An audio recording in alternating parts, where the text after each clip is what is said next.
Dice, Salmo de David cuando huía de su hijo Absalón. ¿Qué número es? Salmo 3. Salmo 3. Salmo 3. No voy a hacer mucho contexto histórico, no hay mucha necesidad, pero básicamente lo que está pasando aquí es que por situaciones de la vida, David, que tenía muchos hijos, su hijo Absalón, en un momento dado, como que comienza a querer quitarle el reinado al papá. Él era el tercero en línea, después se volvió el segundo porque mató al hermano mayor, mucho drama ahí. Pero bueno, quería quitarle el reinado al papá. El papá había prometido ya que el reinado sería de Salomón. Entonces había muchas luchas ahí. Pero bueno, él se metió en unos problemas de política muy profundos. Y David se encontraba en este momento en un periodo muy difícil, de mucho peligro para él, para su vida. Y de dolor por su hijo. Y él dice, oh Señor, cómo se han multiplicado mis adversarios. Muchos se levantan contra mí. Muchos dicen de mí, para él no hay salvación en Dios. En otras palabras, Dios no puede salvarlo de lo que viene, o sea, esto no hay salida, etc. Pero tú, oh Señor, eres escudo en derredor mío, mi gloria y el que levanta mi cabeza. Con mi voz clamé al Señor y él me respondió desde su santo monte. Yo me acosté y me dormí. Desperté, pues el Señor me sostiene. No temeré a los 10 millares de enemigos que se han puesto contra mí. Levántate, Señor, sálvame, Dios mío, porque tú hieres a todos mis enemigos en la mejilla, rompes los dientes de los impios. La salvación es del Señor. Sea sobre tu pueblo tu bendición. Entonces, a mí al principio lo leí y dije, bueno, ok, o sea, uno más, ¿no? O sea, no pensé nada en verdad. Pero leyéndolo de nuevo, me sentí identificada porque yo en mi relación personal con Dios y con la ayuda de una psicóloga, me dijeron, no era algo que yo había considerado, me dijeron que probablemente tenía problemas de control. O sea, control sobre tener un sentido de control de la vida que no es muy verdadero, o simplemente ser muy controladora, no se puso a especificar, un tema me lo tiró así la psicóloga y yo quedé como que, bueno. Pero yo comencé a presentarle eso a Dios porque dije, bueno, que esto nunca en verdad lo consideraba en mi vida, pero ¿por qué será que tengo estos problemas de control? O sea, y efectivamente sí me doy cuenta que yo de mi carácter he sido una persona muy ansiosa, he sido una persona muy... que a los 6 años yo tenía mi vida planificada de cuándo me iba a enamorar, cuándo me iba a casar, cuándo iba a tener hijos, y todo antes de los 24 años. Y la vida no ha sido para nada así. También tenía planificado cómo va a ser mi ruta de universitaria y mi carrera, desde que tenía también más o menos esa edad. Y nada me ha salido así. Bienvenido al mundo. Sí. Pero comencé a explorar ese tema de por qué será que yo tengo ese tema de control, de querer predecir cómo va a ir mi vida hasta un cierto punto. Tanto así que cuando me cambian mis planes, aunque sea los diarios, me afecta mucho y me cuesta el cambio de una cosa a otra. Y poco a poco, pues, Dios me ha ido revelando que es porque tengo una profunda falta de confianza en Él. En el sentido de decir, yo puedo confiar, o sea, y siempre lo tuve claro, que yo confiaba en, sí, si me muero voy al cielo y ya, pero yo sentía que mis problemas eran muy inmediatos, muy ahora, y que Dios no iba a intervenir suficientemente rápido para eso. Y me pasó mucho en especial en el colegio estudiando, yo sentía la lucha de decir, quiero poder sentarme a leer mi Biblia, pero tengo que estudiar porque mañana tengo un examen. Y sentía que el examen era más urgente, más como que si no lo hago voy a sentir las consecuencias inmediatamente. Y poco a poco Dios me ha estado como que tratando de revelar, todavía no sé cómo en verdad aplicarlo, pero me ha estado como que revelando que tengo es una falta de confianza en que Él puede, o en que Él va a lidiar con mis situaciones diarias. Y no que solamente es una confianza del futuro, sino que en el hoy y en las cosas que hago hoy puedo también confiar en Él. Y una cosa muy interesante es que la Biblia dice literalmente 365 veces no tengas miedo, que pareciera ser no una coincidencia, sino que son pareciera que una vez para cada día, porque el ser humano es muy susceptible al miedo, porque somos limitados, no tenemos el control de las cosas, por más que queremos sentir que tenemos el control de situaciones, cuando no tenemos ese control, caemos en miedo, en ansiedad, en muchas situaciones feas. Entonces Dios nos repite pues 365 veces no tengas miedo, pero es muy fácil solamente decirlo, ¿no? Entonces creo que lo que mi mensaje hoy o lo que estoy estudiando sería: no tengas miedo, pero ¿por qué? O sea, ¿por qué no tenemos que tener miedo? Si muy efectivamente mañana puedo ir al examen y no me va a ir bien, si muy efectivamente puedo ir al doctor y me van a decir que sigo mal, o sea, las cosas pueden seguir pasando, ¿por qué no voy a tener miedo, no? Y entonces, pues, analizando esto, me encuentro con un David que tiene alrededor de él personas que dicen, como dice acá, para él no hay salvación en Dios, o sea, en otras palabras, su situación era tan mala que para los ojos humanos no había salida, o sea, no tenía, es imposible, no hay forma de salir de esta, Dios no te va a salvar de esto, o sea, esto es, o sea, como nosotros mismos podemos terminar pensando en estas situaciones muy inmediatas, de yo tengo que ser la que actúo porque Dios no me va a salvar de eso, o sea, esto prefieres tenerlo en tus manos, ¿no?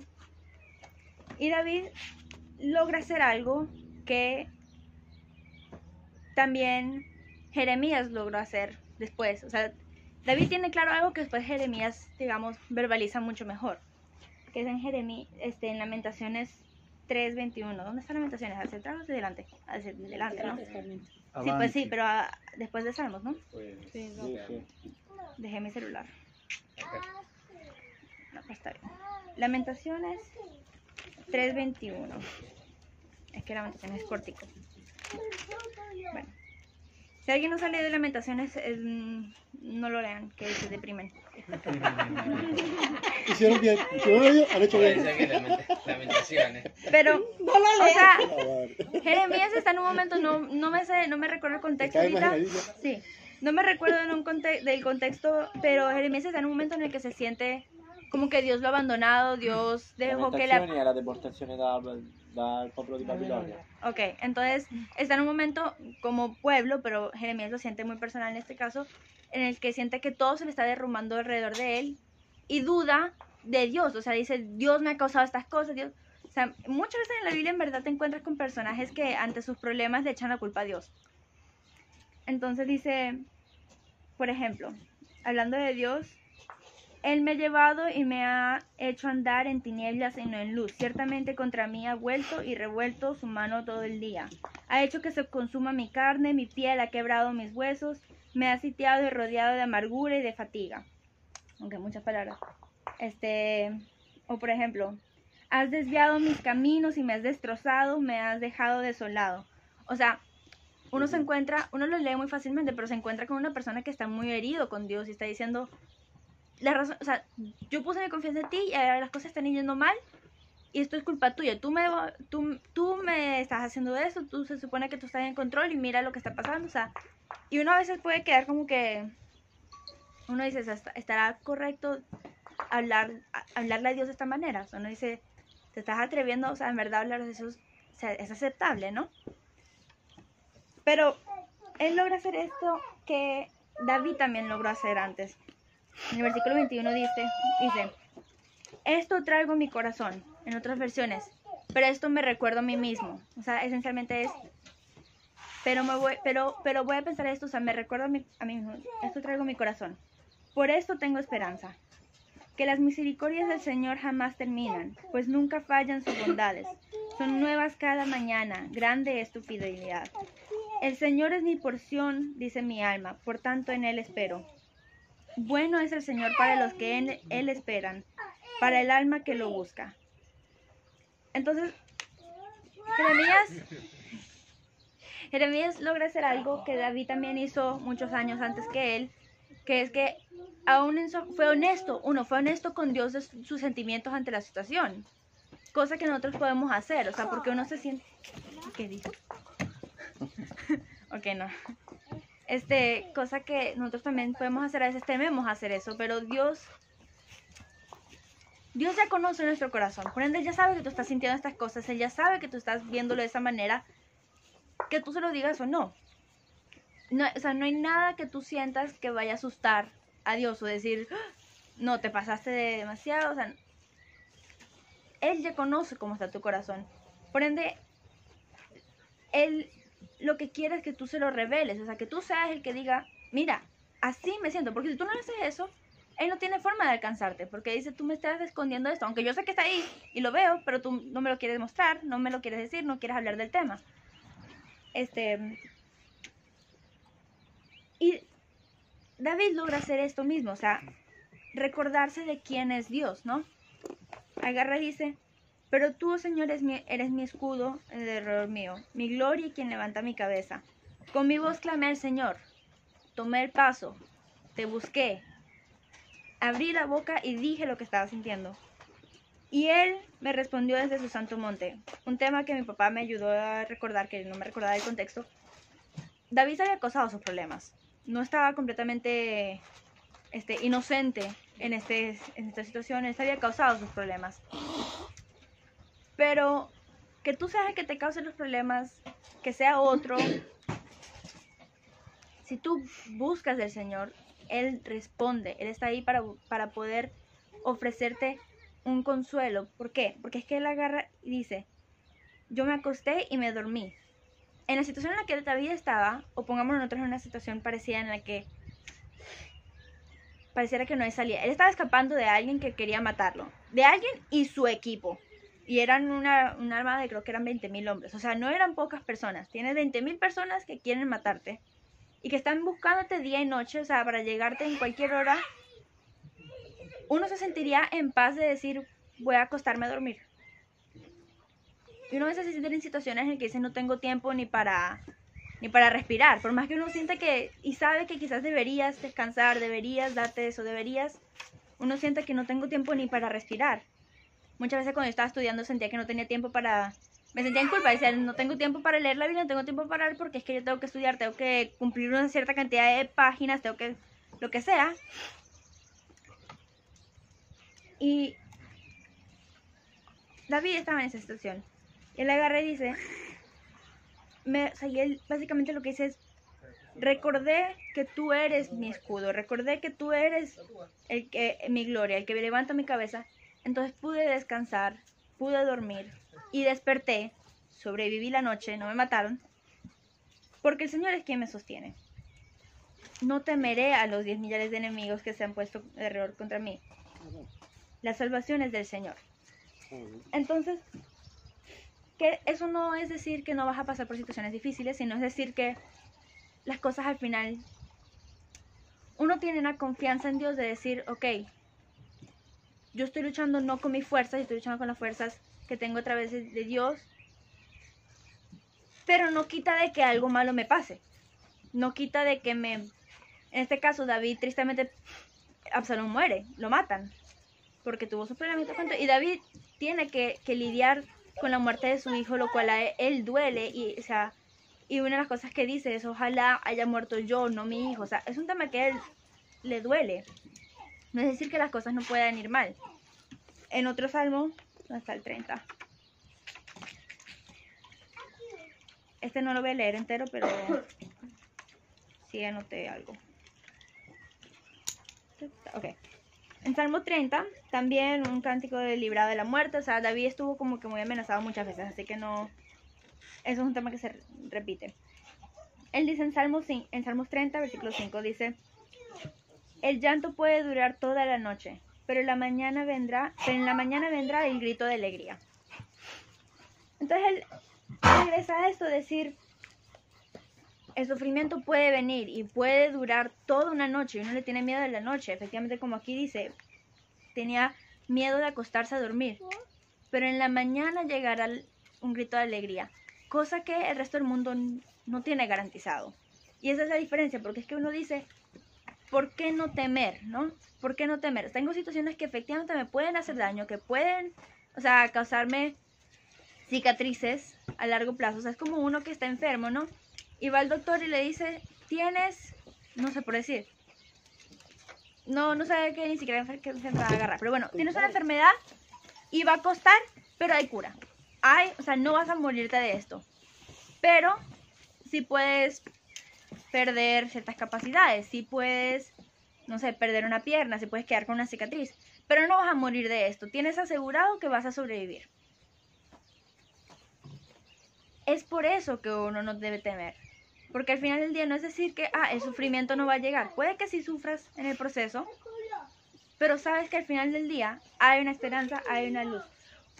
Un tema muy interesante es que, por ejemplo, la universidad, en 2021, hace poquito, la Universidad de Exeter, en California, hizo un estudio, el Departamento de Neurociencia, hizo un estudio que al parecer, cuando uno se siente amado y cuidado, la amígdala, que es la parte de tu cerebro que está encargada del miedo, de la respuesta de miedo, ¿Ya?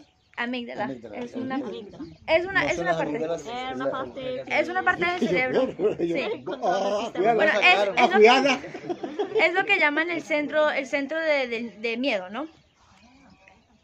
Cuando una persona, hicieron un estudio que cuando una persona se sentía amado y cuidado, no respondían ante amenazas. La amígdala no se activaba, venía como que apagada, cubierta, y no respondían ante amenazas. Un tema muy interesante, uno dice, no solamente no respondían ante amenazas, más bien puede permitir un funcionamiento más efectivo durante situaciones estresantes. Y para los que conocen el versículo, en 1 de Juan 4:18, que pues me recuerdo cuál es, así que no la voy a buscar porque ya me cansé. Dice, en el amor no hay miedo, más bien el amor perfecto echa fuera todo el miedo. Y habla de Dios, porque es un pasaje en el que está hablando de Dios es amor, ¿no? Cosa que ahora vemos que respaldada con la ciencia, efectivamente. El amor echa fuera tu capacidad de sentir miedo. Entonces, cuando uno termina sintiendo miedo en sus situaciones, tienes que hacerte la pregunta de decir, ¿por qué estoy sintiendo miedo? ¿No? Hay un tema biológico que no me debería permitir sentir miedo si estoy en verdad confiada en el amor de Dios. Cosa que uno no termina creyendo. O sea, una cosa que yo terminé dándome cuenta es que yo no confiaba mucho en Dios, porque yo en verdad no confiaba que en verdad le importara la situación de hoy. O sea, sí, le importaba mi salvación eventual. Entonces ya hizo esa parte. Pero mi situación del examen de mañana, mi situación de que si una salida salga bien, o sea, esas cosas, yo dije, eso no es de importancia, no creo que vaya. Entonces ponía en duda eso. Pero tienes que darte cuenta que esas cosas, eso de decir, sentir miedo ante tu situación, eso es lo que no nos debería corresponder, no la situación en sí.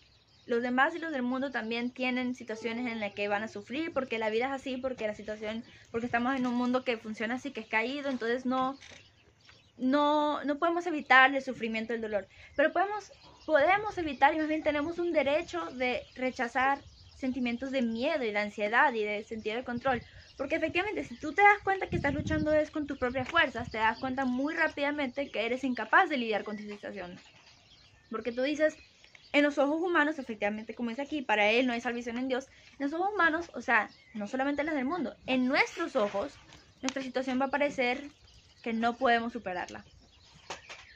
Y en esos momentos es que entra el miedo, pero porque tú te estás basando todo tu razonamiento, todo tu corazón está puesto en que tú estás luchando las cosas solo, no te estás confiando en lo que es el amor de Dios. Y que Dios, no solamente decir el amor de Dios como un concepto abstracto, sino que, no solamente eso, sino que Dios interviene en tu vida si tú permites que Él intervenga en tu vida. Si tú das pasos, si tú no sueltas el control, por más que es falso tu sentimiento de control, porque la realidad es que no tenemos control, pero si tú no sueltas tus ganas de estar al control, nunca vas a poder poner el control en las manos de en verdad alguien que es capaz. Uno no puedes confiar en Dios si tú no conoces quién es Dios, porque uno dice, yo me conozco a mí misma, yo prefiero estar tener las cosas en mis manos. O sea, todas cuando dicen, si quieres algo hecho bien, hazlo tú. Bueno, uno siente eso, pero pues se da cuenta muy inmediatamente en tu propia vida las cosas en las que uno falla. Dice, yo no le voy a poner mi vida en las manos a otra persona, cosa que está bien, porque otra persona tampoco está en capacidad de manejar tu vida. Pero no tengo forma de poner mi vida en las manos de Dios si yo no conozco el carácter de Dios. Y hay una canción que salió recientemente, que no voy a cantar porque De Shakira. No sé por qué haría eso. Pero Son formas. Pero hay una canción en la que se llama, no, ya no me acuerdo cómo se llama, pero dice, habla de ese tema, ¿no? Del tema del hecho de que uno está se siente que está en una batalla, pero que dice, estoy luchando una batalla que tú ya has ganado. Entonces dice, no sé lo que estás haciendo, pero sé lo que has hecho. Por ende, sé que voy a sobrevivir a la batalla. Entonces ese tema de decir es como que si tú ves un partido de fútbol, pero tú ya sabes quién gana. Entonces, por más que no te va a gustar ver cómo tu equipo pierde algunos puntos, tú ya sabes que al final la victoria es de tu equipo. Bueno, pongamos que tú eres del equipo que ganó, ¿no? Pero ponle que tú sabes que tu equipo ganó, igual vas a verte el partido, igual no te va a gustar cuando el otro meta el gol, pero tú puedes agarrar y decir, ¿sabes qué? No tengo que tener miedo del resultado, porque yo ya sé cuál es el resultado. Ahora, no es decir que me va a gustar que me metan el gol, porque no me va a gustar, pero yo ya sé cuál es el resultado. Y creo que ahí tenemos un error nosotros en el decir, no podemos confiar en un Dios que no conocemos. Y solamente podemos confiar, y por eso es que Jeremías hace lo mismo, se recuerda a sí mismo, aún él estaba molesto con Dios, estaba herido con Dios, no quería saber nada, y decía, tú estás causándome esto, y tuvo que recordarse a sí mismo, pero solamente pudo recordarse a sí mismo esto, porque ya en algún momento lo sabía, ya en algún momento tuvo claro quién era Dios, y pudo recordarse, en paráfrasis, este no es el carácter de Dios. Dios no está agradecido, Dios no está, no agradecido, Dios no está complacido en mi sufrimiento, Dios no me está haciendo esto porque me odia. Yo puedo, se me acaba de meter un bicho en el ojo. Ya, ok. Yo puedo confiar en Dios porque yo conozco quién Él es. Y yo sé, y si yo de verdad estoy clara de Dios, de que Dios es quien dice que es en la Biblia, si yo en verdad leo la Biblia y digo, creo que Dios es quien dice que es, no tendría razón por la que mantener mi vida en mi control, porque sé que yo soy muy incapaz de hacerlo. Y digo, si le voy a poner mi vida en las manos a alguien, si voy a tener que decir, creo con los ojos cerrados, de manera ciega, entre comillas, a alguien, no va a ser a cualquiera, tiene que ser a alguien que yo sé que es capaz. ¿Y quién más capaz que literalmente el autor del universo? O sea, el que en verdad, el que ya ha ganado la batalla, pero si tú no estás bajo su ala, él no tiene forma de protegerte. Porque tú insistes en que yo sí puedo, yo sí puedo, yo sí puedo, yo sí puedo, hasta que te pegas 2 golpes afuera y dices, quizás no puedo. Entonces, creo que, regresando a mi tema principal de decir, ¿por qué no temer? No es un no temo, no tengo miedo porque, ¿cómo se dice en español? Wishful thinking, no. O sea, Un deseo. sí, por deseo, por inocencia. No es un tema de que no voy a temer, no tengo que tener miedo porque tengo que confiar en Dios, así un tema inocente. Porque eso no te va a llevar a ninguna parte. En verdad no vas a estar convencido, seamos claros. Uno dice, hay que confiar en Dios, pero si tú no estás convencido, ¿eso a dónde te lleva? Si no es, no voy a tener miedo porque yo sé de quién soy. Yo sé dónde pertenezco. Dice acá, no se me fue, ¿dónde está? Ya, ok. Dice acá, desperté, pues el Señor es quien me sostiene. La salvación es del Señor. Se está diciendo, porque me estoy recordando a mí mismo que yo busco al Señor y que Él me respondió y que Él es el Señor, el creador del universo, el omnipotente, Él es el que está en el control. Puedo descansar. Y Él todavía, o sea, esta es una mañana X en la que se despertó por, de nuevo, misericordia de Dios. Todavía no sabía cómo iban a acabar las cosas. Él no sabía que su hijo se iba a morir. Él no sabía todas las cosas que iban a pasar. Y no es ni siquiera la última vez que David está bajo ataque y bajo amenaza. O sea, no estoy hablando de un tema de no, Dios le garantizó, tú vas a sobrevivir. O sea, no es eso. Pero David puede agarrar en ese momento y decir, ¿sabes qué? ¿Sabes qué? Puedo poner mi seguridad, puedo ser vulnerable, puedo bajar la guardia en Dios y puedo descansar y puedo agachar la cabeza y puedo dormir y sé que mi seguridad está en las manos de Dios porque yo la he puesto ahí. O sea, es una decisión de decir, yo he puesto y bueno, al final tampoco es que las cosas, él sobrevivió, no lo mataron, siguió siendo rey, o sea, siguió bien, pero sufrió cosas. O sea, David perdió mucho, cometió errores, sufrió mucho, pero al final del día él tenía su confianza y tenía su seguridad puesta en Dios, y Dios fue fiel, porque Dios es fiel a aquellos que ponen su confianza en él. Pero no tienes forma de hacer eso si tú no conoces a Dios, si tú no conoces su carácter. Ese es ese tema de decir, muchas veces uno dice, no sé qué está haciendo Dios, no sé cómo confiar en Dios ahora. La forma de confiar en Dios ahora es que tú te tomes el tiempo de mirar hacia atrás a ver qué es lo que ha hecho Él. Porque es difícil que nosotros, en nuestro punto de vista de ser un humano muy limitado, veamos las cosas ahora como están funcionando. Pero podemos hacer el esfuerzo de, y esto parece muy cliché, pero en verdad, abrir la Biblia, leer las cosas, porque es que ahorita es nuestro acceso a conocer el carácter de Dios. Es como, pongámoslo simplemente en la parte histórica, es leer lo que Dios ha hecho antes. Y a través de eso tú aprendes el carácter de Dios. Y si yo no conozco eso, yo no tengo forma de poner mi confianza en Él, no tengo forma de no temer. Entonces, todo para llegar al punto de decir,